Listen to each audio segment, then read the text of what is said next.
Bom dia, gente, aqui do Cantinho da Flávia, e hoje eu vou falar para vocês a palavra que está no livro de Jó, Jó 28. Vou ler do 28 até o 11, aonde diz assim: Na verdade, a mina de onde se extrai a prata e o lugar onde se refina o ouro. O ferro tira-se da terra e da terra se funde o metal.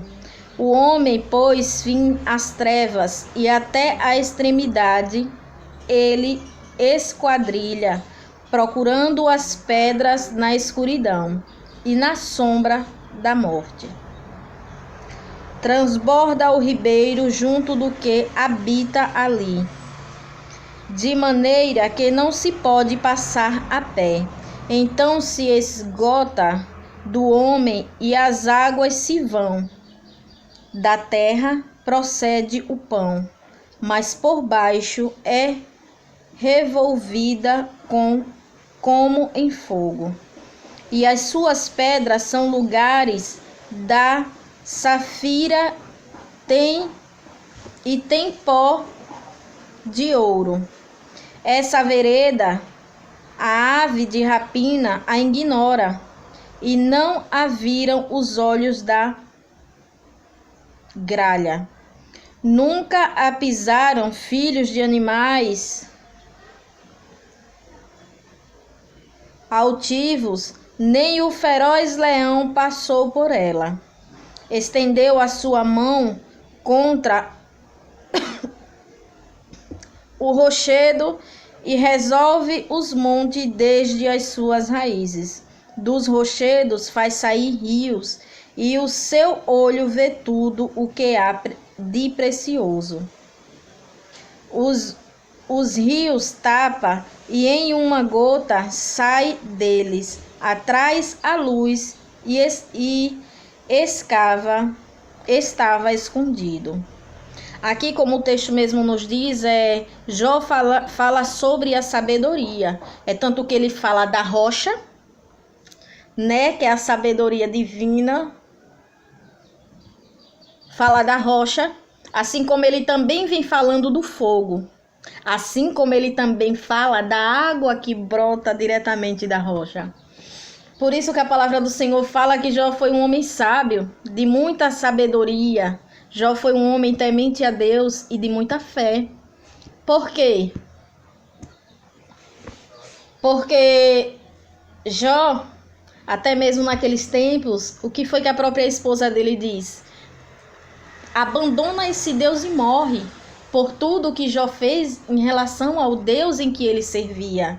Mas Jó sempre colocou a sua fé ali. E quando Jó perdeu tudo e quando estava em meio ao sofrimento, Jó simplesmente, ele não questionava, ele se perguntava: "Oh Senhor, por quê?" Senhor é uma conversa com Deus. Muitas das vezes a gente coloca os nossos joelhos no chão e move o coração de Deus.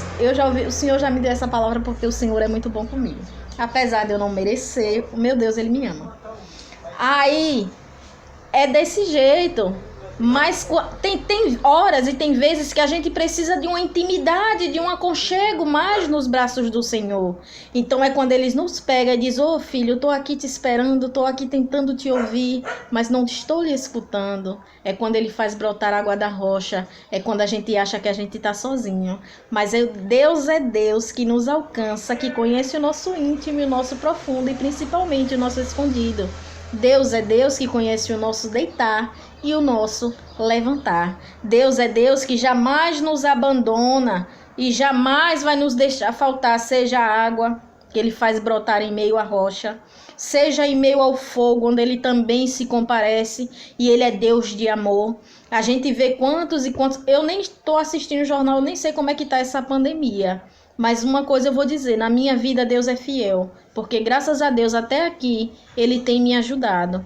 As mãos dele jamais têm desapartado e me desamparado.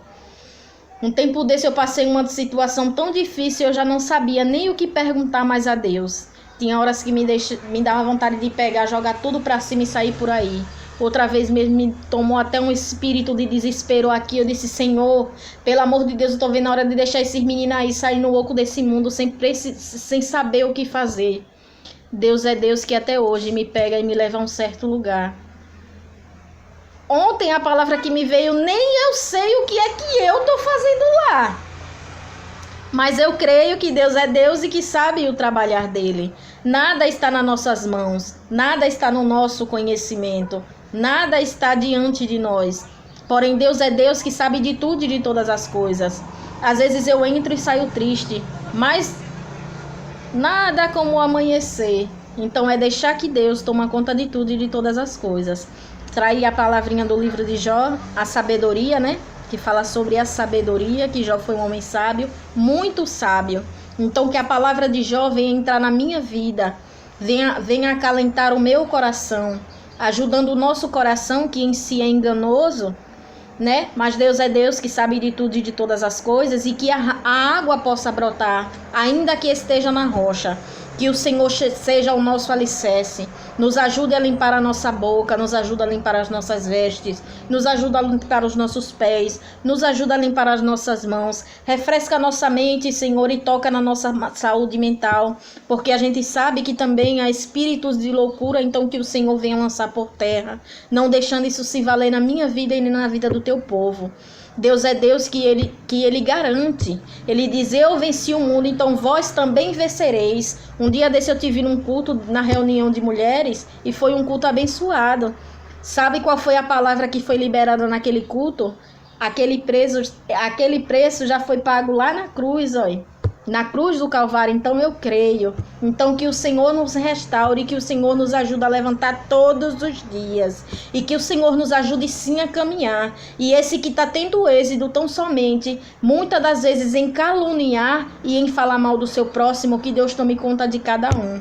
Porque Deus é Deus, conhece o profundo e o escondido, o nosso deitar e o nosso levantar, e principalmente Ele é dono de tudo. Então que Deus nos ajude no dia de hoje. Agradeço a vocês, um beijo e fique com Deus.